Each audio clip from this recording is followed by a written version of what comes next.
Karena kalah 2 kali berturut-turut, keluarga Dandao untuk sementara mengganti kandidat untuk pertandingan ketiga. Mereka awalnya berencana untuk membiarkan Zhu Yunhai bertanding di pertandingan ketiga, tetapi kali ini digantikan oleh Long Zixin. Tidak ada jalan lain. Keluarga Dandao terpaksa menghadapi situasi yang putus asa. Jika mereka kalah di permainan ketiga, keluarga Dandao akan kehilangan seluruh mukanya. Oleh karena itu, Long Xingtian baru saja berdiskusi dengan kepala beberapa keluarga besar dan memutuskan untuk membiarkan Long Zixin bertarung di permainan ketiga. Dia harus meraih kemenangan untuk keluarga Dandao, apapun yang terjadi. Long Xingtian dan beberapa kepala keluarga tidak bersedia menerima keputusan seperti itu, karena Long Zixin adalah orang terakhir di pihak mereka, dan mereka akan membiarkannya bertarung dalam pertempuran yang menentukan. Namun sekarang Long Zixin diizinkan bermain di game ketiga. Sekalipun permainan ini dapat dimenangkan, 2 permainan berikutnya akan sedikit tidak pasti. Lagi pula, saat Long Zixin maju berperang, 2 orang yang tersisa dari keluarga Dandao adalah Wu Qiong dan Zhu Yunhai, dan keduanya tidak sebaik Long Zixin. Terutama Wu Qiong, yang dapat dikatakan sebagai yang terlemah dalam alkimia di antara kelimanya. Tidak peduli siapapun yang dihadapinya dari aliansi alkimia, dia tidak memiliki keyakinan sedikit pun untuk menang. Tetapi saat ini, keluarga alkemis tidak punya jalan keluar. Betapapun sulitnya, mereka harus menerimanya. Mungkin dengan sedikit keberuntungan, mereka dapat memenangkan 3 pertandingan berturut-turut dan membalikkan keadaan sepenuhnya. Tentu saja, kemungkinan terjadinya hal ini dapat diabaikan. Bahkan orang yang paling optimis pun tidak akan optimis saat ini. Long Zixin datang membawa tripod, dan tripod kuno berwarna hitam mendarat di depannya. Dia penuh dengan semangat dan menarik perhatian banyak mata. Bahkan para alkemis dari Liga dan memandang Long Zixin dengan hormat. Bagaimanapun, Long Zixin selalu sangat terkenal di dunia alkimia, baik di masa lalu maupun sekarang. Segala macam pujian jatuh padanya. Saya tidak tahu berapa banyak master senior di dunia alkimia yang memuji Long Zixin. Sejak menjadi terkenal, Long Zixin telah membuktikan kekuatannya dengan berbagai penampilannya yang luar biasa dan hampir tidak pernah mengecewakan siapapun.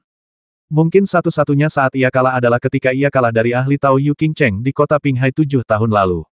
Tetapi kegagalan itu tidak dapat disalahkan pada Long Zixin sama sekali. Itu hanya karena lawannya terlalu kuat, dan penampilan Long Zixin sudah sangat bagus, hanya sedikit kurang dari itu. Setelah kegagalan itu, Long Zixin terdiam selama beberapa tahun, tetapi saat dia muncul di hadapan dunia lagi, dia telah sepenuhnya mengatasi rintangan itu dan berhasil masuk ke dalam jajaran 5 Master Alkimia Ding. Setelah mengalami kegagalan, Long Zixin menjadi lebih kuat. Bahkan Long Keier, yang dulunya merupakan anggota keluarga Long yang sangat memukau, merasa rendah diri terhadap bakat Long Zixin. Tidak seorang pun tahu seberapa kuat Long Zixin dalam alkimia saat ini, tetapi kompetisi ini mungkin akan membuat dunia tahu betapa kuatnya dia. Kuali hitam yang dibawa Long Zixin itu tinggi dan besar, lebih tinggi darinya. Tungku alkimia biasa tidak memiliki spesifikasi seperti itu. Selain melihat Long Zixin, banyak orang juga melihat tripod hitam besar yang dibawa Long Zixin. Akan tetapi, dari sudut pandang manapun orang-orang ini melihatnya, mereka semua merasa bahwa tripod hitam besar ini tampaknya tidak memiliki sesuatu yang istimewa, kecuali ukurannya yang sedikit lebih besar. Bahkan Huang Hanxing, ahli alkimia utama dari 7 kuali, tidak mengenali keistimewaan kuali hitam tersebut. Dia masih bertanya-tanya dalam hatinya, mungkinkah ini tungku alkimia yang disimpan secara pribadi oleh keluarga Long dan belum pernah terlihat sebelumnya. Kalau tidak, dengan pengalaman Huang Hanxing, dia akan mampu menyebutkan banyak tripod dan tungku suci terkenal di dunia, tetapi tripod hitam besar ini benar-benar membuat Huang Hanxing sedikit bingung. Di pihak Liga Dan, pemain ketiga adalah seorang pria berpenampilan sederhana yang tidak terlihat sangat muda. Ketika dia berjalan ke panggung, tidak seorang pun mengenalinya. Bahkan para alkemis dari Liga Alkimia tidak memiliki kesan apapun tentang orang ini, seolah-olah mereka belum pernah melihatnya di Liga Alkimia sebelumnya.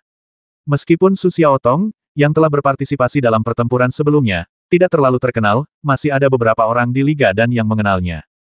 Tetapi pria jujur, yang berdiri di atas panggung saat ini adalah wajah yang sama sekali tidak dikenal oleh semua orang yang hadir. Tentu saja, anggota senior Liga Dan di Tanglou dan Raja Dongji tahu siapa orang ini. Dia juga merupakan kartu truf yang disiapkan Liga Dan untuk kompetisi ini. Jika Long Zixin adalah tokoh utama keluarga alkimia, maka pria jujur. Inilah yang akan menentukan hasil akhir aliansi alkimia. Dibandingkan dengan Gao Yun dan Su Xiaotong yang bertarung di 2 permainan pertama, pria jujur ini lebih kuat dalam alkimia daripada mereka. Setelah orang jujur itu melangkah ke atas panggung, dia membungkuk kepada Huang Hanxing dan berkata, "Junior Su Yanbing, salam untuk senior Huang." Mendengar nama Su Yanbing, Huang Hanxing teringat dan menatapnya dengan rasa ingin tahu apakah Anda Su Yanbing, orang yang lahir dengan api jiwa di Liga Dan. Su Yanbing menggaruk kepalanya. Saya tidak tahu apakah saya begitu. Huang Hanxing tersenyum dan tidak bertanya lagi. Lagi pula, dia akan segera tahu apakah orang itu terlahir dengan api jiwa atau tidak. Bahkan seorang alkemis 7 ding seperti Huang Hanxing tidak percaya bahwa ada orang aneh yang terlahir dengan api jiwa. Itu sungguh luar biasa. Huang Hanxing tidak akan mempercayai rumor ini sampai dia melihatnya dengan mata kepalanya sendiri. Jadi dia adalah Su Yanbing, orang yang memiliki api jiwa bawaan. Sepertinya tidak ada yang aneh. Jangan menilai seseorang dari penampilannya. Jika dia benar-benar terlahir dengan api jiwa, maka aku khawatir itu akan menjadi pertarungan antara naga dan harimau. Mungkin tidak mudah bagi Long Zixin untuk menang. Meskipun tidak ada seorang pun yang mengenal Su Yanbing, namun julukan lahir dengan jiwa api itu memang menyeramkan, dan orang-orang tidak berani meremehkan Su Yanbing. Tentu saja, lebih banyak orang masih optimis terhadap Long Zixin. Lagi pula, selain reputasinya yang terlahir dengan jiwa api, Su Yanbing benar-benar tidak memiliki rekam jejak yang meyakinkan atau kinerja yang menonjol. Long Zixin berbeda. Ketenarannya bukan diperolehnya dengan cara menyombongkan diri, tetapi terakumulasi melalui penampilannya yang memukau dari waktu ke waktu. Apakah kamu Su Yanbing? Long Zixin menatap pria jujur itu dan bertanya. Su Yanbing membungkuk kepada Long Zixin lagi dan berkata, saya Su Yanbing. Senang bertemu dengan Nona Long Zixin. Saya sudah lama mendengar nama besar Nona Long. Hari ini saya beruntung bisa belajar dari Nona Long tentang alkimia. Saya harap saya tidak mengecewakan Nona Long. Long Zixin tersenyum tipis. Aku juga ingin melihat apakah kamu benar-benar memiliki jiwa api alami seperti yang dikatakan rumor. Su Yanbing tersenyum agak malu. Tampak sangat pemalu. Saat berikutnya, Su Yanbing juga mengeluarkan tungku alkimia yang digunakannya. Namun, ketika tungku alkimia Su Yanbing muncul, semua orang yang hadir tercengang, lalu tertawa terbahak-bahak. Bukan karena alasan lain, melainkan karena tungku alkimia Su Yanbing terlalu dingin. Ketika alkemis lain mengeluarkan tungku alkimia yang mereka gunakan, hasilnya akan sangat memukau dan memiliki asal-usul yang hebat. Bagaimanapun juga, itu jelas bukan barang biasa. Ambil contoh 4 alkemis dari kedua belah pihak dalam 2 pertandingan sebelumnya, masing-masing dari mereka adalah yang terbaik di antara yang terbaik. Namun tungku alkimia yang dikeluarkan Su Yanbing sangat tidak terduga. Tak hanya tungku alkimia yang penuh dengan retakan, tetapi siapapun dengan mata jeli pun bisa tahu bahwa energi kuali tungku itu menipis. Terus terang saja, ini adalah tungku alkimia yang setengah terpakai yang mungkin akan dibuang sepenuhnya setelah digunakan 1 atau 2 kali lagi. Bahkan para alkemis biasa tidak akan repot-repot menggunakan tungku seperti itu. Hanya para alkemis yang benar-benar miskin dan tidak memiliki tungku untuk digunakan yang dapat menggunakan tungku jenis ini untuk berlatih. Namun ini adalah ajang kompetisi, dan ini adalah kompetisi besar antara aliansi alkimia dan keluarga alkimia. Jika Su Yanbing tidak harus mengeluarkan tripod yang berlebihan seperti kuali naga putih, maka setidaknya itu harus berupa tungku alkimia dengan kualitas yang layak. Tetapi tungku alkimia ini benar-benar terlalu lusuh dan seharusnya tidak ada di sini sama sekali. Apa yang sedang dilakukan orang ini? Apakah dia mengeluarkan tungku alkimia yang rusak ini untuk mempermalukan dirinya sendiri? Apakah ada yang salah dengan otakmu? Tidak peduli seberapa sombongnya dirimu, kamu sudah merendahkan orang lain. Apakah Su Yanbing ini sengaja ingin kalah dalam permainan? Untuk memberi keluarga dan Dao kesempatan. Melihat tungku alkimia Su Yanbing yang rusak, banyak orang tidak dapat menahan diri untuk tidak bersuara, dan mereka memiliki banyak keraguan terhadap Su Yanbing. Bahkan para alkemis di pihak Liga Dan pun wajahnya menjadi hijau. Apa yang sebenarnya terjadi? Tidak peduli seberapa kuat kemampuan alkimiamu, Su Yanbing, kau harus menggunakan tungku alkimia yang lebih baik. Mengapa kau bawa tungku alkimia ke sana? Apakah menurutmu kamu bisa mengalahkan Long Zixin dengan tungku alkimia yang setengah terpakai ini? Jika Su Yanbing berpikiran seperti itu, maka kita hanya bisa mengatakan bahwa dia terlalu sombong. Long Zixin menatap Su Yanbing, wajah cantiknya penuh dengan kedinginan.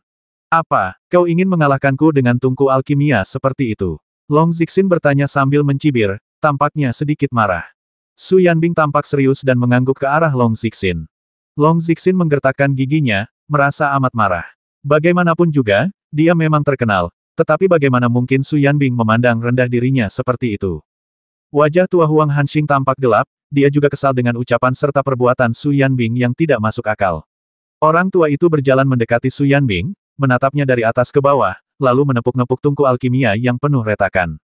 Su Yanbing buru-buru menghentikan perilaku Huang Hanxing. Dia tampak sangat khawatir dengan tungku alkimia miliknya dan takut Huang Hanxing akan langsung menghancurkannya. Anak muda, tahukah kau bahwa tungku alkimia ini akan segera rusak? Beraninya kau mengeluarkannya dan menggunakannya untuk membuat pil saat ini. Apa kau gila? Huang Hanxing memarahi dengan marah. Su Yanbing tampak sedih, ini adalah satu-satunya tungku alkimia yang kumiliki. Huang Hanxing tiba-tiba terdiam. Dia berbalik dan menatap tajam ke arah Dongji Tianwang di gedung Tang. Yang terakhir tersenyum dan menunjukkan ekspresi seolah-olah hal itu tidak ada hubungannya denganku. Fang Lin juga memandang tungku yang rusak itu dengan rasa ingin tahu yang besar. Dia melirik Dongji Tianwang dan bertanya, apa yang terjadi?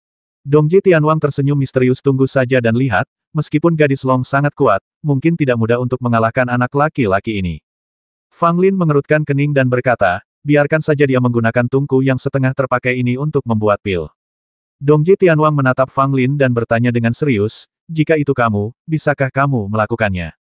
Fang Lin tertegun, tidak mengangguk atau menggelengkan kepalanya. Dongji Tianwang tidak peduli, masih dengan senyuman di wajahnya, api jiwa anak ini bukanlah sesuatu yang dapat ditahan oleh tungku alkimia biasa. Huang Hanxing di bawah benar-benar tidak berdaya. Orang tua itu telah memurnikan pil sepanjang hidupnya dan telah melihat banyak sekali cara aneh dan ganjil dalam memurnikan pil. Tetapi ini adalah pertama kalinya dia melihat seseorang menggunakan tungku yang setengah terpakai untuk memurnikan pil. Pentingnya tungku alkimia bagi seorang alkemis sangatlah besar, terutama sebelum alkemis memiliki keterampilan yang cukup maju. Alkemis tidak dapat lepas dari keterbatasan tungku alkimia jika ia ingin membuat ramuan. Kompetisi sebelumnya merupakan cerminan terbaik mengenai pentingnya tungku alkimia. Su Xiaotong, yang mengendalikan kuali naga putih, mengalahkan Gong Sun Xuan, yang sama kuatnya dengan dirinya. Inilah keuntungan yang dibawa oleh tungku alkimia unggul. Tetapi tidak peduli bagaimana Huang Hanxing melihatnya, tungku alkimia milik Su Yanbing tidak tampak seperti tungku berkualitas tinggi. Lagi pula, sudah dalam kondisi begini, berapa kali masih bisa digunakan untuk membuat ramuan? Bagaimana jika tungku meledak saat Su Yanbing sedang memurnikan ramuan? Bukankah itu sebuah lelucon? Tetapi karena bahkan Raja Dongji tampak acuh tak acuh, Huang Hanxing tidak tahu harus berkata apa. Dia hanya menatap Su Yanbing dengan tatapan aneh. Kalau begitu, kalian berdua harus mendengarkan dengan saksama. Kali ini kita perlu menyempurnakan pil surgawi tingkat 5 yang unggul, dan itu harus diselesaikan dalam waktu 12 jam. Huang Hanxing berkata dengan keras. Ketika mereka mendengar bahwa babak ini akan melibatkan penyempurnaan pil Tianren, Long Zixin dan Su Yanbing keduanya tampak serius. Banyak alkemis di bawah juga berubah warna, dan sangat terkejut dengan kesulitan ujian ketiga ini. Pil Tianren merupakan salah satu pil yang paling sulit untuk disempurnakan di antara kelima tingkatan. Cukup sulit untuk mendapatkan peringkat 3 teratas. Banyak alkemis 5 ding jarang menyentuh pil Tianren sepanjang hidup mereka. Karena pil Tianren terlalu sulit untuk disempurnakan, baik itu proses pemurniannya, rasio bahan obatnya, atau penyesuaian yang dibutuhkan selama proses berlangsung, semuanya sangat merepotkan. Hampir tidak ada yang mudah dalam proses penyempurnaan pil Tianren. Ia tidak hanya menguji kekuatan keras sang alkemis, tetapi juga pemahaman sang alkemis terhadap pil. Jika pemahamannya tidak memadai, atau ramuan semacam ini belum pernah dibuat sebelumnya, maka kompetisi dapat diputuskan dengan cepat. Namun, bagi Long Zixin, dia telah mencoba pil Tianren sejak lama. Meskipun jumlahnya tidak banyak, tetapi tingkat keberhasilannya lebih tinggi daripada tingkat kegagalannya. Tentu saja, meski begitu, Long Zixin tetap tidak berpikir kalau pil Tianren mudah untuk disempurnakan. Dengan levelnya saat ini, tingkat kegagalannya masih cukup tinggi. Adapun Su Yanbing, dia mungkin mirip dengan Long Zixin. Pil Tianren juga memberinya banyak tekanan. Mungkin tidak perlu 5 pertandingan. Kompetisi ini akan menentukan kemenangan atau kekalahan akhir antara aliansi alkimia dan keluarga alkimia. Fang Lin berkata dalam hati, dengan sedikit antisipasi di matanya. Kerajaan Tang telah mengirimkan bahan-bahan obat. Ada lebih dari 100 jenis bahan obat saja, yang menunjukkan betapa sulitnya memurnikan pil Tianren. Semua orang telah menantikan momen ini sejak lama. Lagi pula, ada rumor yang mengatakan bahwa Su Yanbing adalah seorang pria yang lahir dengan api jiwa, tetapi benar atau tidaknya hanya dapat dipastikan setelah melihatnya dengan mata kepala sendiri. Long Zixin sama sekali tidak sopan. Dia melepaskan api pil jiwa dengan satu tangan, kemudian cahaya 5 warna mengalir keluar dari matanya, menyinari banyak tanaman obat. Saat cahaya 5 warna muncul, mata Long Zixin seperti 2 pusaran air, dan bayangan berbagai tanaman obat terus mengalir di matanya. Tampaknya sepasang mata ini telah melihat semua tanaman obat di hadapannya dengan sangat teliti, dan tak ada satupun detail yang luput dari pandangan Long Zixin. Sesaat kemudian, Long Zixin menarik kembali pandangannya dan tak lagi memerhatikan bahan obat untuk memurnikan pil Tianren, sebab matanya telah melakukan semua yang mengikutinya, dan yang tersisa hanyalah tangan Long Zixin yang harus menyelesaikannya. Huang Hanxing tidak dapat menahan rasa kagumnya akan hal ini. Dengan pengalamannya, dia secara alami dapat mengetahui bahwa Long Zixin menggunakan teknik mata aneh untuk membantu dalam alkimia. Teknik pupil para alkemis relatif langka, dan yang paling dikenal luas mungkin adalah pupil emas halus. Murid emas dapat mengamati proses alkimia dan pemurnian bahan obat dalam tungku alkimia, sehingga sang alkemis dapat melakukan penyesuaian tepat waktu, sangat meningkatkan tingkat keberhasilan alkimia. Akan tetapi, meskipun Golden Eye sangat praktis, ia juga memiliki banyak kekurangan. Misalnya, ia menghabiskan banyak energi fisik bagi sang alkemis, dan ia hanya dapat mengamati pemurnian beberapa pil tingkat rendah. Saat memurnikan pil tingkat 4 atau lebih tinggi, mata emas tidak akan memberikan pengaruh apapun, sebab seringkali bahan obat akan mengalami banyak perubahan berbeda selama proses pendinginan, yang menyebabkan serangkaian reaksi. Akan tetapi, pupil emas hanya dapat melihat hal-hal yang relatif dangkal. Oleh karena itu, di antara para alkemis di atas tingkat keempat, hampir mustahil untuk melihat seseorang menggunakan teknik pupil murid emas mikroskopis untuk membantu dalam alkimia. Dengan bantuan teknik pupil ini, saya dapat mengidentifikasi semua bahan obat dan melihat rasio di antara semuanya dengan jelas, yang menghemat banyak waktu. Gadis dari keluarga Long ini benar-benar cakap. Huang Hanxing mengangguk diam-diam di dalam hatinya. Di sisi lain, Su Yanbing berbeda. Dia tidak menyalakan api untuk memanaskan tungku alkimia, tetapi langsung mengabdikan dirinya untuk memilah bahan-bahan obat. Ada ratusan jenis bahan obat. Bahkan seorang alkemis berpengalaman perlu memilah dan mengidentifikasi semuanya dengan cermat sebelum ia dapat secara resmi mulai membuat ramuan tersebut. Jika tidak, jika terjadi kesalahan pada bahan obatnya, mustahil bisa membuat ramuan tersebut. Su Yanbing jelas tidak memiliki teknik mata sekuat Long Zixin, dan tidak dapat menyelesaikan tugas hanya dalam beberapa napas, jadi dia harus melakukannya sendiri. Namun dia tidak melepaskan pil api jiwa kehidupan untuk memanaskan tungku alkimia terlebih dahulu. Ini sedikit tidak masuk akal. Karena kamu sedang memilah bahan-bahan obat, mengapa kamu tidak melepaskan api pil jiwa kehidupan untuk memanaskan tungku alkimia? Ini juga merupakan penggunaan waktu yang wajar. Namun Su Yanbing tidak melakukannya. Dia mulai memilah bahan-bahan obat sendiri, tanpa bermaksud memanaskan tungku alkimia dengan api alkimia kehidupan jiwa terlebih dahulu. Banyak orang mencibir diam-diam. Tampaknya Su Yanbing tidak hanya sombong, tetapi juga suka pamer. Dia hanya tidak memiliki pengalaman paling dasar dalam bidang alkimia. Bagaimana orang seperti itu bisa mewakili liga dan dalam pertempuran? Sekalipun ia terlahir dengan jiwa api, bukan berarti kemampuan alkimia miliknya cukup kuat untuk melawan Long Zixin. Tetapi lebih banyak orang memilih menunggu dan melihat, tidak terburu-buru membuat kesimpulan tentang Su Yanbing. Mereka ingin melihat apakah anak laki-laki ini akan memiliki penampilan luar biasa di masa mendatang. Bagaimanapun, alkimia baru saja dimulai, dan seseorang tidak dapat sepenuhnya menyangkal orang lain karena satu hal. Namun kemudian, Su Yanbing berhasil membuat lebih banyak orang meragukannya melalui tindakannya sendiri. Karena Su Yanbing terlalu lambat dalam memilah pil, dia memeriksa setiap ramuan satu persatu. Setengah jam telah berlalu, dan orang ini baru melihat sekitar 30 jenis ramuan.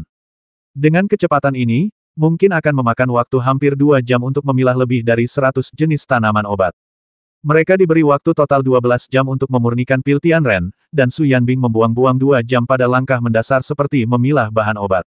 Dia benar-benar tidak bisa berkata apa-apa. Bahkan seorang alkemis Lima Ding yang tidak berpengalaman tidak akan begitu lambat dalam memilah pil. Lagi pula, siapapun yang bisa menjadi alkemis Lima Ding pasti sudah familiar dengan berbagai jenis bahan obat dan bisa memilah-milahnya dengan cepat dan efisien. Meskipun dia tidak secepat Long Zixin, yang bisa melakukannya hanya dengan 2 tatapan, setidaknya dia tidak akan selambat Su Yanbing. Huang Hanxing tidak dapat menahannya lagi dan ingin menghampiri dan menendang pantat Su Yanbing. Mengapa dia masih berlama-lama di sana saat ini? Long Zixin melirik Su Yanbing dengan dingin dan mengabaikan perilaku orang ini yang agak aneh. Suhu tripod kuno berwarna hitam di depannya telah meningkat. Long Zixin baru saja menendang tanah dan 3 jenis tanaman obat terbang pada saat yang bersamaan. Tanpa Long Zixin menyentuhnya dengan tangannya, ketiga ramuan itu terbang langsung ke tungku alkimia satu demi satu. Dibandingkan dengan metode kuno teknik jari lembut yang dilakukan oleh Su Xiaotong di pertandingan kedua, teknik Long Zixin sedikit lebih bersih dan rapi, tetapi dalam hal kecepatan, masih belum sebaik teknik jari lembut. Lagi pula, Rao Zero dapat menaruh 10 herba sekaligus, tetapi Long Zixin tidak tahu cara menggunakan Rao Zero, jadi dia hanya dapat menaruh 3 herba berbeda sekaligus. Kalau banyak akan sulit dikendalikan. Namun meski begitu, Long Zixin sudah jauh di depan Su Yanbing yang berpenampilan aneh itu dalam hal kemajuan. Orang ini masih tekun dan tak kenal lelah memetik berbagai tanaman obat dan mengamatinya, tidak merasa ketinggalan sedikit pun. Hal ini membuat banyak alkemis di liga dan sangat cemas. Mereka ingin segera menyerbu dan menendang Su Yanbing, lalu membuat ramuan itu sendiri. Namun, Su Yanbing tidak terburu-buru. Bukan saja dia tidak terburu-buru, tetapi dia juga berhenti dan menatap Long Zixin dengan penuh semangat, sambil mengangguk sambil melihat. Itu menakjubkan. Su Yanbing berseru kagum, tampaknya iri dengan teknik alkimia Long Zixin yang bersih dan santai. Huang Hanxing meniup jenggotnya dan melotot, lalu tak dapat menahan diri untuk mengumpat dasar orang menyebalkan kecil, apa kau masih punya waktu untuk memperhatikan orang lain? Su Yanbing mengangguk berulang kali, lalu memandanginya dengan enggan dan lanjut memilah-milah tanaman obat. Huang Hanxing memegang dahinya dengan tangannya, anak ini benar-benar tidak ada harapan. Tidak perlu terburu-buru dalam memilah bahan-bahan obat. Kalau begitu, kita seharusnya bisa mengejar api. Fang Lin duduk di lantai atas gedung Tang, memperhatikan perilaku Su Yanbing, dan bergumam pada dirinya sendiri. Raja Dongji berpura-pura tidak mendengar dan masih memasang ekspresi ceria di wajahnya. Long Xingtian di samping mengerutkan kening. Dia juga merasa bahwa Su Yanbing terlihat bodoh tetapi sebenarnya memiliki bakat terpendam. Namun dia memiliki secercah harapan di dalam hatinya, bahwa Su Yanbing akan menjadi seorang pemimpin boneka saja. Kalau begitu, kemenangan Long Zixin hampir bisa dipastikan. 2 jam berlalu begitu saja. Long Zixin sudah sibuk bekerja, dan telah mencapai tahap melelehkan bahan obat. Adapun Su Yanbing, dia hanya memilah semua tanaman obat. Akhirnya saatnya untuk memulai. Su Yanbing bergumam dalam hati, berjalan ke tungku alkimia yang setengah hancur, memandang tungku yang hendak dibuang karena dia hanya menggunakannya beberapa kali, dan menyeringai. Hei, tunggu dulu, Bung. Jangan cepat-cepat putus asa. Begitu Su Yanbing selesai bergumam pada dirinya sendiri, 2 nyala api dahsyat keluar dari tangannya. Ledakan, api itu begitu dahsyat hingga dalam sekejap mata, api itu melahap habis tungku alkimia yang rusak di hadapan Su Yanbing. Bukan hanya itu saja, nyala api merah tua itu melesat lurus ke angkasa, bagaikan seekor naga api yang tampak hidup, sambil mengeluarkan suara gemuruh yang memekakkan telinga. Api sedang berkobar. Hanya dalam beberapa saat, tungku Su Yanbing menjadi sangat panas, mencapai suhu yang cukup tinggi untuk memurnikan pil. Su Yanbing melepaskan satu tangan dan mengubahnya menjadi sekelompok burung api, yang membawa ramuan obat ke dalam tungku alkimia satu persatu. Suasana sangat ramai dengan orang yang datang dan pergi. Bahkan Su Yanbing pun terganggu lagi. Sebuah bola api mengembun di depannya dan berubah menjadi tinju yang menyala-nyala, yang menghantam Long Zixin dengan ganas. Long Zixin mengerutkan kening dan menamparkan tungku alkimia dengan satu tangan. Api pun berhamburan keluar dan berubah menjadi pedang panjang, menebas ke arah tinju api yang mendekat. Titik titik titik, titik titik titik. Dengan suara keras, kedua benda itu saling bertabrakan. Tinju api dan pedang api itu pun lenyap. Namun, pedang api itu lenyap lebih cepat. Pemandangan ini membuat banyak orang benar-benar tercengang. Bahkan alkemis 7 Ding yang berpengalaman, Huang Hanxing, cukup terkejut pada saat ini, menatap Su Yanbing dengan mata terbelalak. Melakukan 3 hal sekaligus. Pengendalian api orang ini sudah mencapai level ini. Huang Hanxing berkata dengan heran. Tidak peduli apakah itu para penonton atau petinggi Tanglou, mereka semua terkejut dengan penampilan Su Yanbing. Dia menggunakan api untuk memanaskan tungku alkimia, menggunakan api untuk memasukkan bahan obat, dan bahkan melakukan adu api dengan Long Zixin. Pengendalian api orang ini cukup menakutkan. Kepala keluarga bangsawan berkata dengan nada serius. Tidak hanya itu, api ramuan kehidupan jiwanya sangat aneh. Kata kepala keluarga Ling dengan suara yang dalam.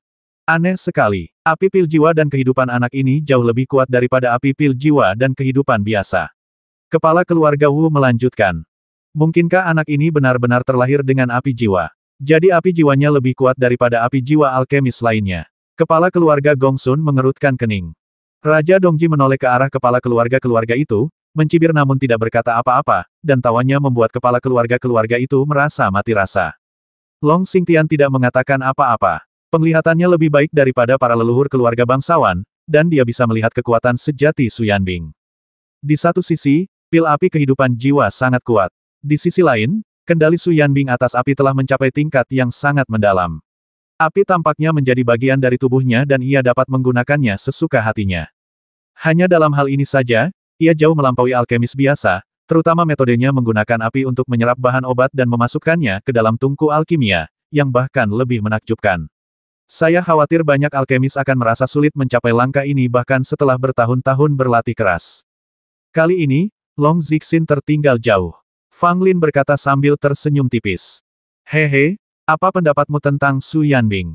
Dongji Tianwang bertanya sambil tersenyum, merasa cukup bangga karena berhasil mempersembahkan sebuah harta karun. Fang Lin mengangkat sudut mulutnya sangat mengesankan. Senyum Dongji Tianwang membeku hanya itu. Terus apa lagi? Fang Lin melirik Dongji Tianwang. Begini saja, apakah menurutmu kamu bisa mengalahkan Su Yanbing? Dongji Tianwang bertanya langsung. Fang Lin tersenyum ringan dan tidak menjawab pertanyaan Dongji Tianwang. Dongji Tianwang tidak melanjutkan bertanya. Meskipun dia mengajukan pertanyaan yang agak langsung ini, Dongji Tianwang tahu dalam hatinya bahwa meskipun Su Yanbing adalah harta karun, masih sulit baginya untuk mengalahkan Fang Lin, orang aneh ini. Menurut tebakan Dongji Tianwang, keterampilan alkimia Fang Lin saat ini seharusnya telah mencapai alam 6 ding. Namun, tidak semudah itu untuk mengalahkan Long Zixin, kata Fang Lin. Meskipun penampilan Su Yanbing juga mengejutkannya, secara relatif, Fang Lin masih memiliki kepercayaan lebih besar pada Long Zixin. Tentu saja, bakat Nona Long adalah yang terbaik yang pernah saya lihat, kata Raja Dongji. Setelah jeda, Dongji Tianwang menambahkan kecuali kamu. Fang Lin hanya menertawakannya dan tidak peduli. Di bawah, persaingan antara Su Yanbing dan Long Zixin menjadi semakin ketat. Dalam hal kemajuan, memang Su Yanbing yang datang dari belakang dan sudah jauh di depan Long Zixin. Alkemis biasa tidak dapat melihatnya, tetapi beberapa alkemis berpengalaman dengan mata tajam dapat melihat dengan jelas bahwa proses Su Yanbing menggunakan api untuk mengembunkan burung terbang guna membawa ramuan obat ke dalam tungku sama dengan melunakkan ramuan obat terlebih dahulu. Langkah ini sangat penting dalam kompetisi alkimia yang sensitif terhadap waktu. Mengandalkan trik kecil ini, Su Yanbing mempersingkat proses alkimia dan jauh di depan Long Zixin. Sekuat apapun Long Zixin, dia secara alami dapat melihat tipuannya dan tahu bahwa dia telah tertinggal dalam hal kemajuan, tetapi dia tetap tenang dan tidak panik sama sekali. Long Zixin membalikkan tangannya, dan dua bola api melonjak di masing-masing tangannya. Pergi! Long Zixin berteriak pelan, dan kedua bola api itu terus menyebar dan berubah menjadi teratai api kecil dan halus, melesat ke arah Su Yanbing. Setiap teratai yang menyala terlihat indah, tetapi sebenarnya ia mengandung kekuatan yang sangat mengerikan. Su Yanbing menyeringai, dan api terus menyembur keluar dari tubuhnya, seperti sungai api, mengalir deras menuju teratai api yang dilepaskan oleh Long Zixin. Tampaknya seolah-olah teratai yang menyala itu hendak tenggelam dalam lautan api Su Yanbing, tetapi pada saat berikutnya, ekspresi Su Yanbing berubah. Saat teratai api itu bersendewa dengan api Su Yanbing, mereka diam-diam mekar dan menyerap api Su Yanbing ke dalam teratai tersebut. Setiap teratai yang menyala menyerap api jiwa Su Yanbing dan memperkuat dirinya sendiri, mengembang dengan kecepatan yang terlihat oleh mata terbuka. Semakin banyak api ramuan kehidupan jiwa yang dilepaskan Su Yanbing, semakin besar pula teratai api ini terbentuk, dan kekuatannya pun menjadi semakin mengerikan. Su Yanbing tidak menduga hal ini. Gadis yang berbakat, caramu menggunakan api untuk memelihara api, aku juga pernah menderita tipu daya ini di masa lalu. Huang Hanxing berkata dengan kagum. Jelas saja, sebagai seorang alkemis Seven Ding sekarang, dia pernah bersaing dengan alkemis dari keluarga Long yang memiliki keterampilan unik ini, jadi dia sangat terkesan dengan metode yang dilakukan Long Zixin saat ini. Cara keluarga Long dalam memanfaatkan api untuk memelihara api dapat dikatakan merupakan taktik yang sangat sulit dalam memadamkan api. Alkemis biasa tidak punya cara untuk mengatasinya. Begitu teratai api Long Zixin tumbuh hingga ukuran tertentu, alkimia lawan akan sangat terpengaruh, dan bahkan dapat menyebabkan kegagalan langsung. Betapa kuatnya, Su Yanbing berkata dengan heran saat dia melihat bunga teratai menyala, yang telah membesar seperti kepalan tangan, dan perlahan mendekat. Teratai api yang lebih besar dari kepalan tangan datang bersiul dan tampaknya akan menabrak tungku alkimia Su Yanbing yang bobrok pada saat berikutnya. Jika benar-benar terkena, tungku alkimia yang sudah setengah rusak ini mungkin akan langsung hancur. Setelah tungku alkimia rusak, alkimia Su Yanbing akan dinyatakan gagal, dan Long Zixin akan memenangkan kompetisi. Banyak alkemis dari keluarga bangsawan menyemangati diri mereka sendiri dalam hati, sambil berteriak dalam hati, silakan, silakan. Su Yanbing melambaikan tangannya, dan seekor binatang buas yang menyala-nyala muncul di depannya. Ia membuka mulutnya yang ganas dan menelan semua teratai yang menyala-nyala. Semua teratai yang menyala itu, tak satu pun yang jatuh, dilahap habis oleh binatang buas yang menyala-nyala itu. Setelah teratai api itu ditelan, tidak terjadi apa-apa, seolah-olah telah dimurnikan secara diam-diam. Apa? Semua orang terkejut. Mereka tidak menduga hal ini akan terjadi. Ini, Huang Hanxing melotot dan ekspresinya menjadi serius. Ketika dia menatap Su Yanbing lagi, ada sedikit ketajaman di matanya. Titik titik titik, titik titik titik. Di atas gedung Tang, Long Xingtian dan beberapa kepala keluarga semuanya memandang Dongji Tianwang, terutama Long Xingtian, yang memiliki ekspresi tidak ramah di wajahnya. Ekspresi Fang Lin juga berubah dingin, dan dia akhirnya melihat kebenaran tentang apa yang disebut api jiwa bawaan. Ternyata tidak ada yang namanya api jiwa alami. Hanya saja esensi daging dan darah binatang pemakan api ditanamkan di tubuh Su Yanbing, sehingga dia dan Su Yanbing saling bergantung. Fang Lin berkata perlahan. Raja Surgawi Timur memiliki ekspresi kosong di wajahnya, namun tidak ada yang aneh dengan hal itu, dan dia tampak cukup tenang. Raja Surgawi, apakah ini yang kau sebut api jiwa bawaan? Fang Lin menatap Raja Surgawi Dongji, seolah ingin dia memberikan jawaban. Dongji Tianwang berkata dengan tenang Su Yanbing secara sukarela bergabung dengan binatang pemakan api, dan itu juga sesuatu yang harus dilakukan oleh setiap generasi keluarga Su-nya. Fang Lin tersenyum dan tidak berkata apa-apa lagi, tetapi jauh di lubuk hatinya, dia sudah sangat meremehkan Su Yanbing. Apa itu api jiwa bawaan? Jenius pengendali api yang mana? Ini semua omong kosong. Dia hanya meminjam kekuatan binatang pemakan api di tubuhnya. Bagaimana dia bisa disebut jenius pengendali api? Apakah ini yang selama ini kamu lakukan? Long Xingtian bertanya pada Dongji Tianwang dengan dingin sambil menatapnya. Raja Timur mengangguk. Ekspresi Long Xingtian sangat jelek. Dia dulunya adalah anggota Liga dan, statusnya tidak kalah dengan 4 Raja Surgawi, tetapi dia tidak pernah tahu bahwa ada rahasia seperti itu di Liga dan.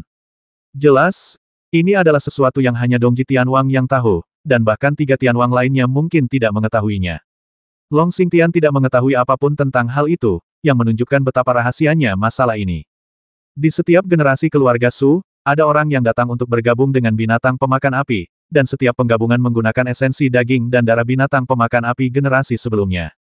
Dengan cara ini, itu menjadi warisan yang terselubung. Garis keturunan keluarga Su telah dicap bersama dengan binatang pemakan api, dan mereka tidak dapat dibedakan satu sama lain. Binatang pemakan api merupakan binatang aneh yang dapat melahap semua jenis api yang diciptakan oleh langit dan bumi. Semua api yang dilahapnya dapat dikendalikan sesuai keinginan. Meskipun memiliki kemampuan bawaan yang kuat, jumlah binatang pemakan api sangat sedikit, dan di era ini mereka berada di ambang kepunahan. Karena umur binatang pemakan api sangat pendek, hanya 10 tahun. Tidak peduli seberapa kuatnya binatang pemakan api, ia akan mati ketika masa hidupnya 10 tahun habis. Dahulu kala, ada seorang alkemis bernama Su di Liga Alkimia. Tiba-tiba terlintas di pikirannya untuk memurnikan binatang pemakan api ke dalam tubuhnya. Setelah melalui proses pemurnian yang sangat mengerikan, dia benar-benar berhasil. Terlebih lagi, setelah sang alkemis bermarga Su bergabung dengan binatang pemakan api, ia menemukan bahwa batas umur binatang pemakan api telah rusak. Ia tidak bertahan hidup selama 10 tahun sebelum mati, dan sang alkemis bermarga Su memperoleh kemampuan bawaan binatang pemakan api. Sejak saat itu, Liga dan terus menjalankan masalah ini secara rahasia, tetapi binatang pemakan api hanya dapat dipadukan dan dimurnikan oleh garis keturunan keluarga Su, dan tidak ada orang lain yang dapat melakukannya. Pada generasi ini, Su Yanbing, seperti halnya para leluhurnya, menyatukan saripati daging dan darah binatang pemakan api dan membudidayakan binatang pemakan api di dalam tubuhnya. Atau dapat dikatakan bahwa Su Yanbing sendiri adalah binatang pemakan api. Dan inilah rahasia dari apa yang disebut api jiwa bawaan. Tidak ada yang namanya api jiwa alami, yang ada hanya binatang pemakan api yang diwariskan dari satu generasi ke generasi berikutnya. Ini adalah rahasia besar di Liga dan hanya Raja Dongji yang mengetahuinya. Namun tidak ada yang sempurna di dunia. Setiap generasi keluarga Su telah berhasil menggabungkan binatang pemakan api, tetapi ada kelemahan besar. Itu akan memperpendek hidupmu. Binatang pemakan api itu hanya dapat bertahan hidup selama 10 tahun. Meskipun tidak akan mati dalam waktu 10 tahun di tubuh anggota keluarga Su, hal itu telah mempengaruhi umur anggota keluarga Su, menyebabkan setiap generasi keluarga Su umumnya meninggal sebelum waktunya. Ayah Su Yanbing adalah seorang ahli alkimia yang telah mencapai alam Ling Yuan, namun ia meninggal setelah hanya hidup selama 200 tahun. Jika tidak terjadi apa-apa, Su Yanbing hanya dapat hidup paling lama 100 tahun. Binatang pemakan api memiliki rentang hidup 10 tahun. Setelah sang alkemis menggabungkannya, apakah tidak ada efek sama sekali? Long Xingtian bertanya dengan dingin. Ya, masa pakainya tidak lebih dari 200 tahun. Ini kerugiannya. Dongji Tianwang berkata dengan tenang. Begitu kata-kata itu diucapkan, semua orang yang hadir berubah warna. Binatang pemakan api tidak hanya melahap api, tetapi juga melahap api di hati manusia, sehingga dapat hidup lebih lama, tetapi umur manusia akan diperpendek.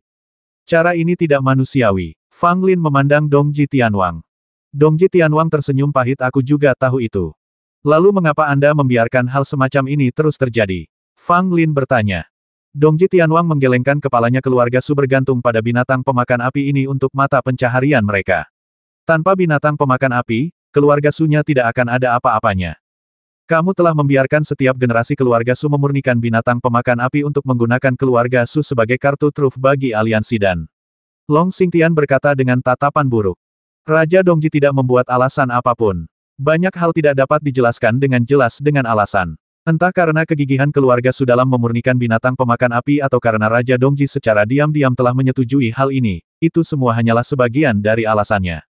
Pada saat ini, baik Long Zixin maupun Su Yanbing tidak melanjutkan pertarungan. Setelah menelan sebagian jiwa dan api kehidupan Long Zixin, Su Yanbing benar-benar menggunakannya secara langsung. Bunga teratai api mekar dengan tenang, membuat api di tungku alkimia semakin kuat. Patah, patah. Tetapi pada saat ini, serangkaian suara yang menghancurkan tiba-tiba terdengar. Ekspresi Su Yanbing sedikit berubah. Dia menyerap api jiwa Long Zixin, membuat api itu semakin kuat, menyebabkan tungku alkimia mencapai batasnya. Setelah menyadari situasi ini, Long Zi pun menyusun rencana. Api pil jiwa kehidupan kedua muncul dan menuju langsung ke arah Su Yanbing. Apakah Su Yanbing menggunakan binatang pemakan api untuk melahap api pil kehidupan jiwa atau menolaknya? Hal itu akan berdampak pada tungku pil. Su Yanbing menarik napas dalam-dalam, menatap kobaran api kuat yang mendekat, tetapi tidak bereaksi sama sekali. Apa yang akan dia lakukan? Semua orang bingung. Mungkinkah Su Yanbing tidak bermaksud menahan serangan Long Zixin? Biarkan saja. Tetapi jika itu yang terjadi, bukankah tungku alkimia akan hancur total? Para alkemis dari keluarga dan Dao bersorak dalam hati, menunggu untuk melihat pemandangan saat tungku alkimia Su Yanbing dihancurkan. Namun, Huang Hanxing yang berdiri di atas panggung menyadari bahwa Su Yanbing memiliki konsentrasi yang luar biasa pada saat ini, bahkan napasnya pun menghilang dalam sekejap. Saat api itu datang, Su Yanbing menempelkan kedua telapak tangannya di tungku alkimia di depannya, dan semua api di tungku alkimia yang rusak itu diserap ke dalam tubuh Su Yanbing.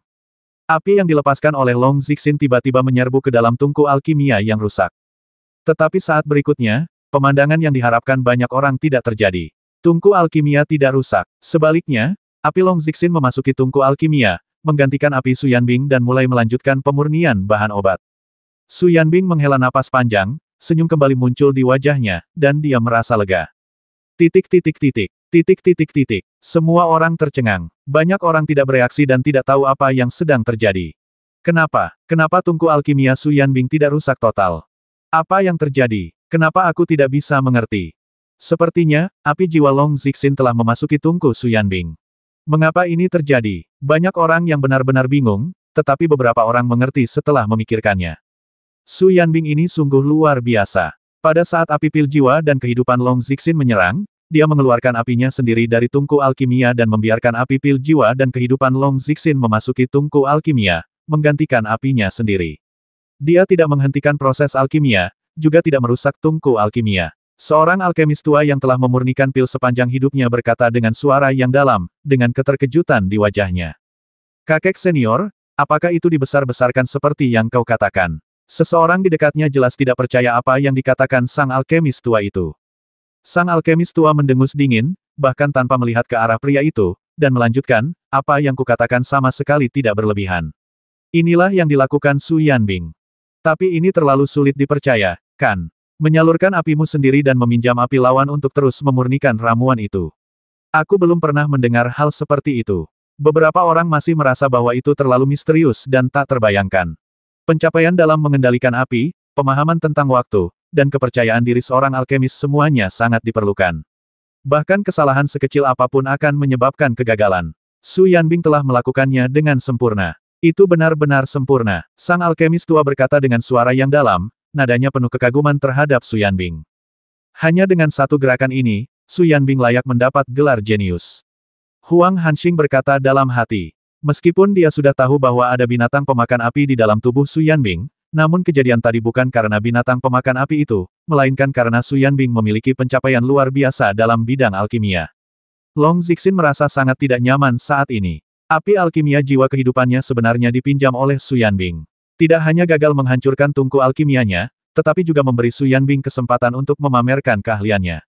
Namun, Long Zixin sangat mengagumi Su Yanbing. Kalau dia yang melakukannya, mungkin dia tidak akan bisa menghadapi hal seperti yang dia lakukan tadi. Dari sini, dapat dilihat bahwa pencapaian Su Yanbing dalam pengendalian api bahkan lebih baik daripada dirinya sendiri. Namun alkimia bukan hanya tentang mengendalikan api. Kemampuan mengendalikan api hanyalah sebagian dari kekuatan alkimia. Long Zixin lebih percaya diri dengan kekuatannya sendiri.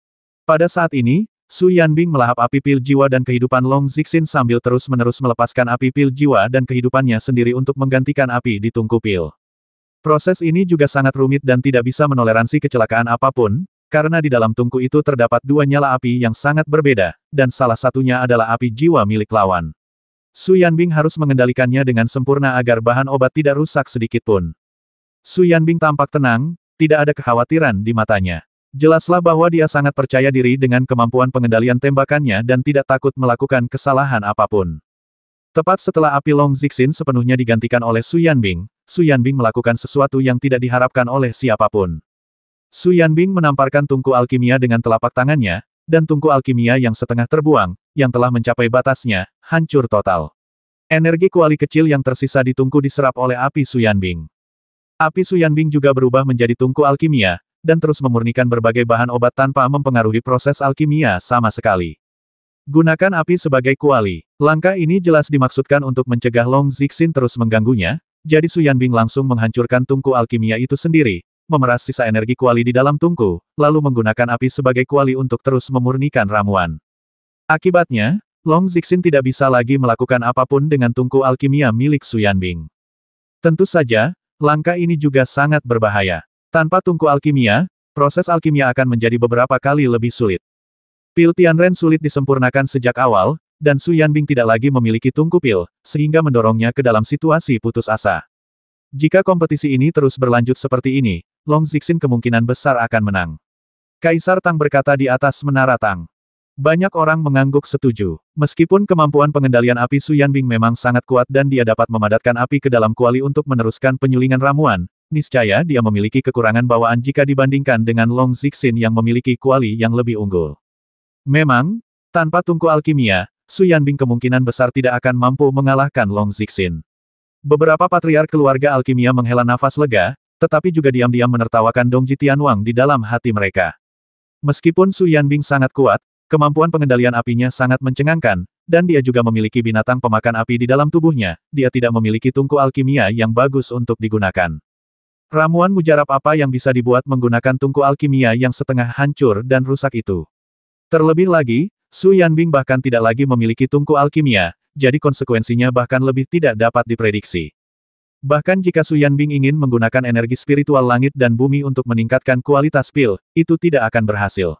Seorang pria besar dari salah satu dari 3 kerajaan berkata, hal ini memang benar adanya. Dalam kompetisi terakhir, Su Xiaotong menggunakan kekuatan kuali naga putih untuk menyerap semua energi spiritual dunia di Tangdu. Sekarang Tangdu benar-benar kekurangan energi spiritual. Jika bukan karena penindasan keberuntungan negara Tang, wilayah itu akan menjadi tanah tandus seluas ribuan mil. Tanpa tungku alkimia dan tanpa energi spiritual langit dan bumi, bahkan jika Su Yanbing berhasil memurnikan pil Tianren, bagaimana kualitasnya dapat dijamin? Tampaknya segalanya sangat tidak menguntungkan bagi Su Yanbing. Su Yanbing masih punya kehidupan yang bisa disia-siakan. Fang Lin berkata sambil menarik napas. Dengan menggunakan api sebagai kuali, dia pasti bisa terus memurnikan pil, tetapi tanpa energi kuali yang cukup, tidak ada energi spiritual dari langit dan bumi yang bisa diserap Su Yanbing. Sekalipun Su Yanbing menyempurnakan khasiat obat dari tanaman obat itu hingga tingkat ekstrim, peluang untuk menyempurnakan pil dengan kualitas sempurna sangatlah rendah. Adapun Su Yanbing, hanya ada satu cara untuk meningkatkan ramuan secara paksa. Yaitu menggunakan vitalitas diri untuk meningkatkan kualitas pil Tianren ini dan mengeluarkan khasiat obat dari bahan obatnya secara maksimal. Alkisah ada seorang alkemis kuno yang menghabiskan seluruh tenaga dan usahanya untuk memurnikan tungku ramuan tingkat 8. Hari di mana dia berhasil membuat ramuan itu adalah hari di mana dia akan meninggal. Sekarang, Su Yanbing telah membuat rencana seperti itu di dalam hatinya, dan dia akan menggunakan sebagian besar kekuatan hidupnya untuk membuat kumpulan pil Tianren ini mencapai kualitas sempurna. Pendekatan seperti itu tidak diragukan lagi sangat kejam terhadap keluarga Su, yang umurnya sudah diperpendek. Jika Su Yanbing, yang sudah tidak dapat hidup lebih dari 200 tahun, terus menghabiskan vitalitasnya untuk memurnikan ramuan itu, maka bahkan jika dia mengalahkan Long Zixin kali ini, berapa tahun lagi dia dapat hidup? 50 tahun. 30 tahun. Saya khawatir saya tidak akan hidup sampai 20 tahun lagi. Setiap generasi keluarga suku harus mewarisi binatang pemakan api. Kita berjuang untuk saat ini dan untuk Liga Dan. Tidaklah disayangkan bagiku, Su Yanbing, untuk mati. Masih ada orang lain di keluarga suku yang dapat terus mewarisi binatang pemakan api. Su Yanbing bergumam pada dirinya sendiri, tetapi hanya dia yang bisa mendengarnya. Mengaum. Binatang pemakan api itu tiba-tiba keluar dari tubuh Su Yanbing, dan api yang membakar menyebar kemana-mana, membuat seluruh platform seperti kapal uap. Masuk! Su Yanbing berteriak dengan marah. Binatang pemakan api itu ditekan paksa di dalam tubuhnya dan tidak bisa keluar sepenuhnya. Meskipun binatang pemakan api ini telah dimurnikan oleh Su Yanbing sejak awal dan menjadi satu dengannya, binatang pemakan api itu tetap memiliki kesadarannya sendiri. Ia merasakan bahwa Su Yanbing ingin menghabiskan vitalitasnya untuk memurnikan ramuan tersebut, tetapi binatang pemakan api itu tentu saja tidak mau melakukannya, karena jika Su Yanbing menghabiskan vitalitasnya, binatang pemakan api itu juga akan kehilangan vitalitasnya. Nasib keduanya saling terhubung dan rentang hidup mereka pun terbagi. Saat berikutnya, Su Yanbing melepaskan vitalitas yang melonjak dalam tubuhnya, yang mengalir ke tungku alkimia yang menyala, dan terus menyatu dengan prototipe pil Tianren. Semua alkemis yang hadir menatapnya dengan pandangan miring. Bahkan lawannya, Long Zixin, terkejut dan terus mengawasi Su Yanbing. Menggunakan vitalitasnya sendiri untuk membuat pil mungkin merupakan perilaku paling gila dari seorang alkemis.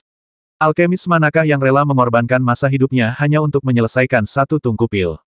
Orang yang melakukan hal seperti itu di zaman dahulu memang ada, namun mereka hanyalah para alkemis tua yang sudah lama melepaskan diri dari hidup dan mati, dan mereka hanya akan mengorbankan nyawa mereka demi meraih pencapaian terbesar dalam hidup mereka. Tapi bagaimana dengan Su Yanbing? Seorang jenius muda dengan masa depan cerah akan menyia-nyiakan sebagian besar hidupnya hanya untuk memenangkan kompetisi alkimia ini. Apakah ini benar-benar sepadan? Setidaknya di mata banyak orang, hal ini tidak sepadan sama sekali. Liga Dan telah memenangkan 2 pertandingan sebelumnya. Bagaimana jika Anda, Su Yanbing, kalah setelah mencoba yang terbaik? Mengapa harus mempertaruhkan hidup Anda? Apakah kamu benar-benar ingin melakukan ini? Apakah kamu bersedia menang dengan cara apapun? Ucap Long Zixin dengan kedua alisnya yang indah berkerut rapat. Su Yanbing menyeringai dan berkata, keluarga Su saya telah berutang budi kepada Liga Dan selama beberapa generasi. Nenek moyang kami pernah mengajarkan kepada kami bahwa bahkan jika Liga Dan menginginkan kami mati, kami tidak dapat melawan. Hari ini adalah pertempuran bagi Liga Dan untuk membalikkan keadaan. Saya, Su Yanbing, akan membuat Liga Dan menang dengan gemilang apapun yang terjadi. Long Zixin menggigit bibirnya dan mengutuk dalam hati, kau gila. Tetapi orang gila seperti itu sungguh mengagumkan. Di atas gedung Tang, Dongji Tianwang tidak memiliki ekspresi di wajahnya, seolah-olah dia tidak dapat melihat bahwa Su Yanbing sedang mengeluarkan vitalitasnya untuk memurnikan ramuan tersebut.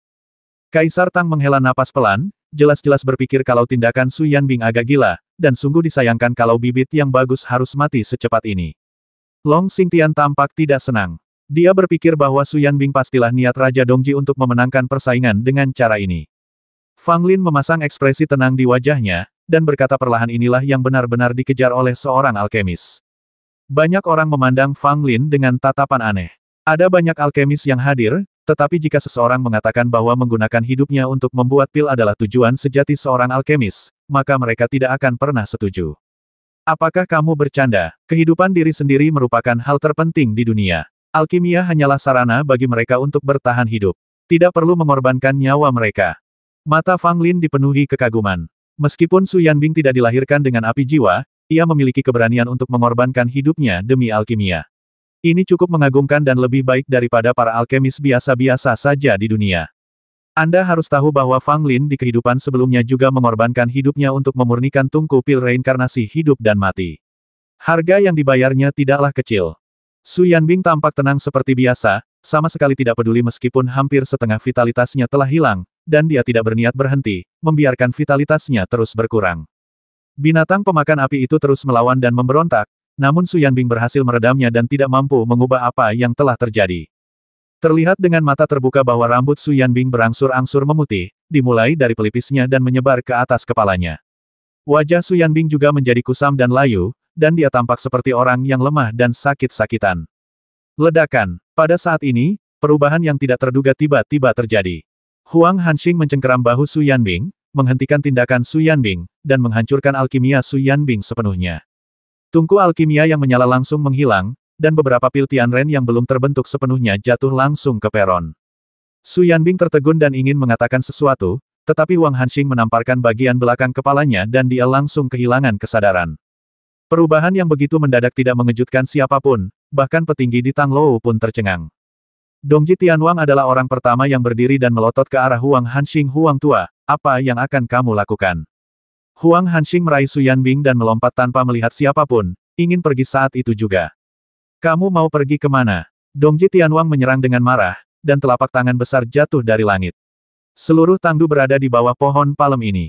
Inilah kekuatan seorang pria kuat abadi, seolah-olah dia bisa menghancurkan seluruh ibu kota Tang dalam satu amarah. Momentum Huang Hanxing tetap tak berkurang, seolah-olah ia memiliki sesuatu untuk diandalkan. Tiba-tiba, cahaya pedang datang dari langit barat, dan dengan energi pedang yang tak terbayangkan, ia menebas dengan keras telapak tangan besar Dongji Tianwang. Ledakan. Untuk sesaat, angin dan awan di atas Tangdu berubah tiba-tiba, dan kekuatan mengerikan bertabrakan dan menyebar ke arah Tangdu. Sebuah lingkaran sihir muncul seketika, meliputi seluruh ibu kota Tang, menghalangi akibat dari kedua kekuatan tersebut dan mencegah mereka benar-benar memengaruhi ibu kota Tang. Rangkaian kejadian ini berada di luar ekspektasi semua orang di Tangdu. Huang Hanxing, alkemis 7 Ding yang awalnya bertanggung jawab untuk menilai pemenang, sebenarnya ingin menculik Su Yanbing yang sedang mengikuti kompetisi. Untuk apa ini? Dan siapakah yang berada di balik energi pedang mengerikan yang bersiul dari barat itu? Bisakah dia benar-benar bersaing dengan Raja Surgawi Timur yang telah memasuki alam abadi? Huang Hanxing memegang Su Yanbing yang tak sadarkan diri dengan satu tangan dan menatap orang-orang di atas gedung Tang dengan ekspresi dingin dan sinis. Dongji, aku akan menerima Su Yanbing. Huang Hanxing berkata dengan keras. Wajah Dongji Tianwang sangat muram. Dia menghilang di gedung Tang dalam sekejap, dan muncul di depan Huang Hanxing pada saat berikutnya. Jika kau ingin membawa pergi orang-orang Liga dan milikku, tanyakan dulu padaku apakah aku setuju. Dongji Tianwang berkata dengan suara yang dalam, dan aura tak terlihat menekan Huang Hanxing begitu keras hingga dia tidak bisa meluruskan punggungnya. Dahi Huang Hanxing dipenuhi keringat, tetapi dia tidak menunjukkan kepanikan apapun, meskipun dia menghadapi orang nomor 1 di antara 9 negara, Raja Dongji. Pada saat ini, ekspresi Dongji Tianwang tiba-tiba berubah, dan matanya tertuju ke langit barat. Titik titik titik, titik titik titik. Sosok itu melesat di udara dan melangkah melintasi angkasa. Dengan setiap langkah, awan akan membuka jalan untuknya. Di belakang orang ini, ada kotak pedang di punggungnya. Kelihatannya sangat berat dan tidak seorang pun tahu berapa banyak pedang yang tersembunyi di dalamnya. Akan tetapi, laki-laki yang membawa kotak pedang itu tidak tinggi, melainkan kurus dan pendek. Dia tampak agak tidak proporsional saat membawa kotak pedang yang berat. Ini adalah seorang pria muda dengan ekspresi dingin. Wajahnya penuh dengan berbagai bekas luka pisau dan pedang, terlihat sangat ganas. Lingkaran sihir besar yang menutupi seluruh Tangdu tampaknya tidak ada bagi orang ini. Dengan satu langkah, dia melangkah tepat di atas Tangdu dan menuju Dongji Tianwang dan Huang Hanxing. Ekspresi Raja Surgawi Timur sangat serius. Bahkan ketika dia sendirian mengalahkan para pahlawan dari 3 agama, dia tidak pernah bersikap begitu serius. Pemuda dengan sarung pedang di punggungnya dan bekas luka di wajahnya mendekat, menatap Raja Dongji dan menyeringai. Dongji, lama tidak bertemu. Dongji Tianwang menarik napas dalam-dalam dan menatap orang ini Tuan Paviliun Fengjian.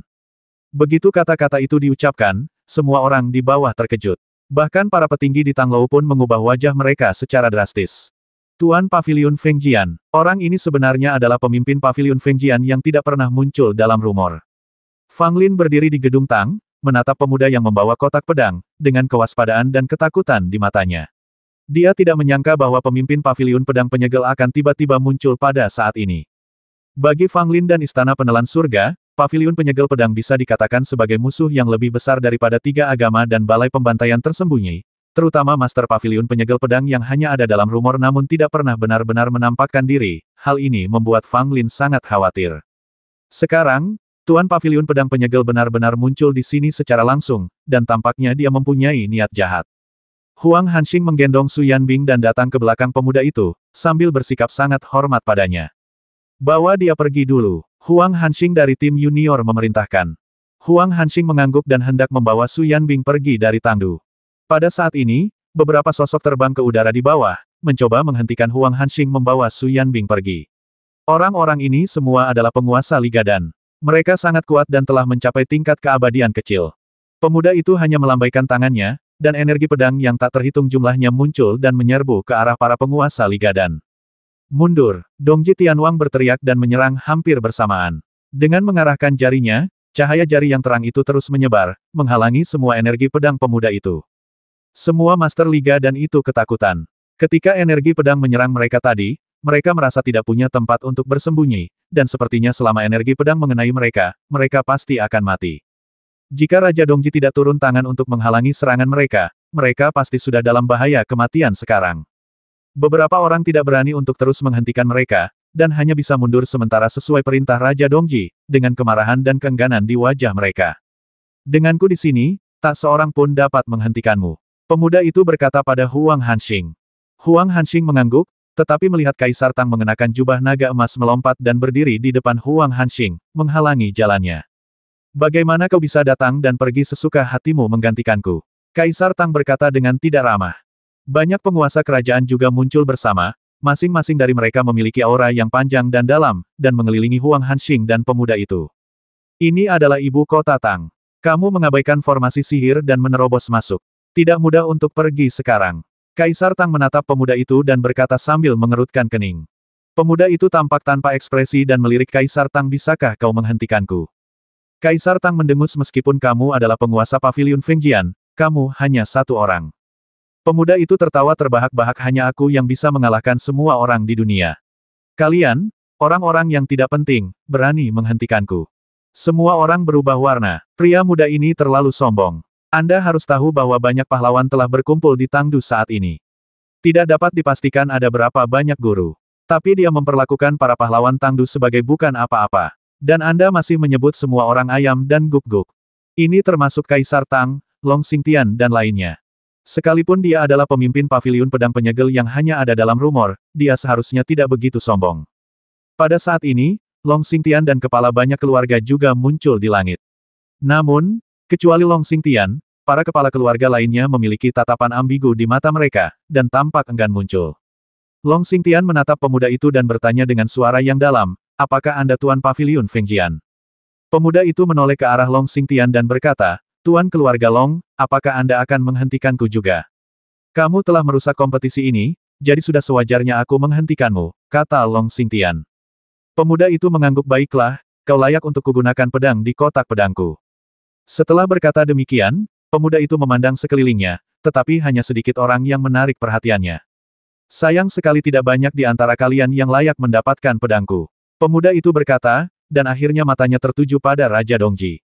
Hanya kaulah yang bisa bertarung denganku sepuasnya. Coba aku lihat apakah kau telah membuat kemajuan yang lebih besar selama bertahun-tahun. Kata pemuda itu, kata-katanya penuh dengan semangat kepahlawanan. Kamu datang ke sini sendirian, kamu terlalu sombong. Raja Dongji menanggapi dengan dingin. Pemuda itu tersenyum tipis, tetapi wajahnya penuh bekas luka, jadi senyumnya tidak terlihat bagus. Dunia ini begitu luas, tidak ada tempat yang tidak bisa aku kunjungi. Hanya ibu kota Tang, apa yang bisa dilakukannya padaku? Kata pemuda itu. Begitu dia selesai berbicara, sebilah pedang melintas di kotak pedang di belakang pemuda itu, dan sebilah pedang panjang tiba-tiba keluar dan melayang di depan pemuda itu. Pedang panjang ini berbentuk seperti ular roh. Badan pedang melengkung, dan pada ujung pedang terdapat lidah yang menyemburkan lidah ular. Begitu pedang itu terhunus, seperti ada seekor ular piton purba raksasa yang tengah mengaum dengan keras, semua orang di seluruh ibu kota Tang dapat mendengarnya dengan jelas. Pemuda itu mengetuk pelan pedangnya dengan jarinya, lalu pedang itu bersiul dan terbang lurus ke arah Raja Surgawi Dongji. Di antara banyak pahlawan yang hadir, hanya Dongji Tianwang yang bisa menarik perhatian penguasa paviliun Fengjian. Tidak peduli seberapa tinggi atau rendahnya tingkat kultivasi orang lain, mereka hanyalah ayam dan guk-guk di matanya dan tidak layak menerima pedangnya. Raja Timur mengangkat tangannya dan sebuah cetakan telapak tangan emas muncul, dengan kekuatan besar yang meresap dalam cetakan telapak tangan emas tersebut. Jejak telapak tangan keemasan itu jatuh dengan berat pada pedang berbentuk ular itu. Lalu seekor ular piton raksasa muncul dari pedang berbentuk ular itu dan menghantam telapak tangan berwarna emas itu. Dengan suara keras dan raungan ular piton raksasa, jejak telapak tangan emas itu tiba-tiba runtuh, dan bayangan ular piton raksasa itu pun ikut mundur selangkah demi selangkah, namun masih ada, hanya saja sedikit meredup. Raja Timur menyerang lagi dengan telapak tangannya, dan kekuatannya bahkan lebih mengejutkan daripada sebelumnya, seolah-olah ada gunung kuno yang menekannya. Hantu ular piton raksasa itu tak kuasa melawan dan akhirnya lenyap tak bersisa disertai suara gemuruh. Pedang berbentuk ular itu dipukul jatuh oleh Dongji Tianwang dan kehilangan sebagian besar kilaunya. Titik titik titik. Titik titik titik. Pemuda itu tampak normal, tanpa tanda-tanda terkejut. Akan sangat membosankan jika Raja Dongji bahkan tidak bisa mengambil pedang percobaannya. Pedang berbentuk ular itu terbang kembali ke tangan pemuda itu. Tampaknya ada kekuatan khusus di tangan pemuda itu. Pedang berbentuk ular itu telah kehilangan sebagian besar kecemerlangannya, tetapi sekarang setelah digenggam oleh pemuda itu, pedang itu mendapatkan kembali kecemerlangannya dan sekali lagi dipenuhi dengan energi pedang yang kuat. Ekspresi di antara alis Raja Surgawi Timur tampak sedikit serius. Pedang yang baru saja dihunus pemuda itu tampak tajam, tetapi itu hanyalah ujian biasa dan sama sekali bukan kekuatannya yang sebenarnya. Itu hanya gerakan percobaan, dan Raja Dongji harus menggunakan dua telapak tangan berturut-turut untuk melawannya sepenuhnya, yang menunjukkan bahwa pemuda ini bahkan lebih kuat dari Xiang Qi. Meskipun Dongji Tianwang jauh lebih unggul darinya di masa lalu, bahkan jika dia telah memasuki alam abadi sekarang, Dongji Tianwang masih tidak yakin bahwa dia dapat mengalahkan penguasa misterius Paviliun Fengjian. Apa yang ingin kau lakukan di Fengjiange dengan menculik jenius Liga dan Ku? Tanya Dongji Tianwang dengan suara yang dalam. Pemuda itu menggelengkan kepalanya dan berkata, aku tidak bisa memberitahumu hal ini. Aku hanya meminjam kejeniusan dan Lik untukmu untuk sementara. Jika dia cukup beruntung untuk bertahan hidup, aku akan mengembalikannya kepadamu saat waktunya tiba. Mendengar ini, Raja Surgawi Timur mencibir, dengan orang tua ini di sini, kamu tidak bisa membawa pergi siapapun. Pemuda itu menatap Dongji Tianwang dalam-dalam dan tersenyum, kau memang jauh lebih kuat dari sebelumnya, tetapi kau masih belum sebanding denganku. Aku hanya tidak ingin memulai pertarungan besar. Jika aku benar-benar menggunakan seluruh kekuatanku, tempat ini akan rata dengan tanah. Apakah kau ingin melihat ini terjadi? Begitu kata-kata ini keluar, wajah Kaisar Tang dan para penguasa kerajaan tiba-tiba berubah sangat jelek. Jika ibu kota Tang hancur, maka negara Tang pada dasarnya akan runtuh setengahnya. Terlebih lagi, ibu kota Tang merupakan fondasi keluarga kerajaan Li dan tidak boleh hilang. Nada yang sangat besar, teriakan dingin terdengar, dan pelangi panjang terlihat melesat ke arah mereka dari kedalaman ibu kota kekaisaran. Ayah, Kaisar Tang menunjukkan ekspresi gembira, dan banyak penguasa kerajaan juga memberi hormat dengan sikap yang sangat hormat. Pengunjung itu mengenakan jubah abu-abu, dengan wajah tua dan tegas. Dia tidak lain adalah Li Yuanshan, Kaisar dinasti Tang generasi sebelumnya, yang pernah ditemui Fang Lin sebelumnya. Ibu kota Tang sedang menghadapi ancaman, dan penguasa Paviliun Fengjian datang dengan kekuatan penuh. Tentu saja Kaisar Tang Lama tidak bisa lagi tinggal diam dan harus datang sendiri.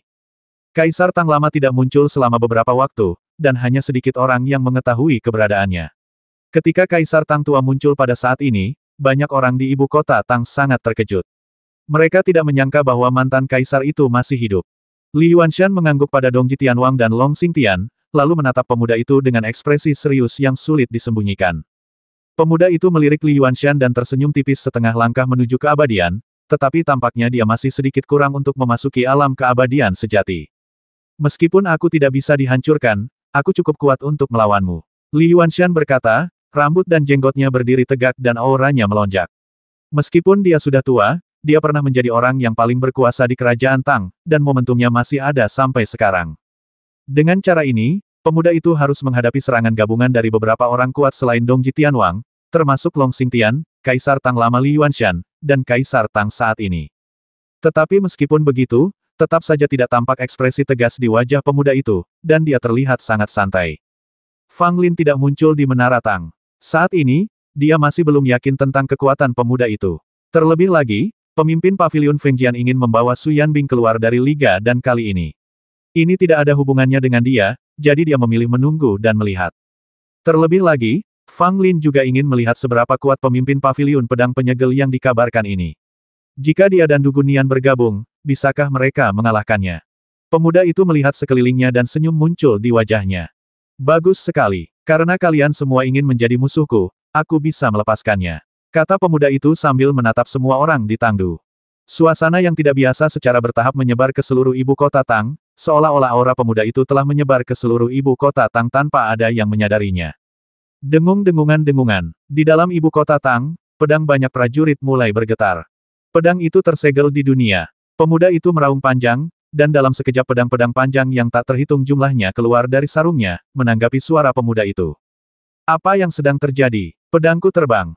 Apa yang sedang terjadi? Pedang semua prajurit terbang ke langit pada saat yang sama dan berkumpul bersama seperti sungai pedang yang panjang.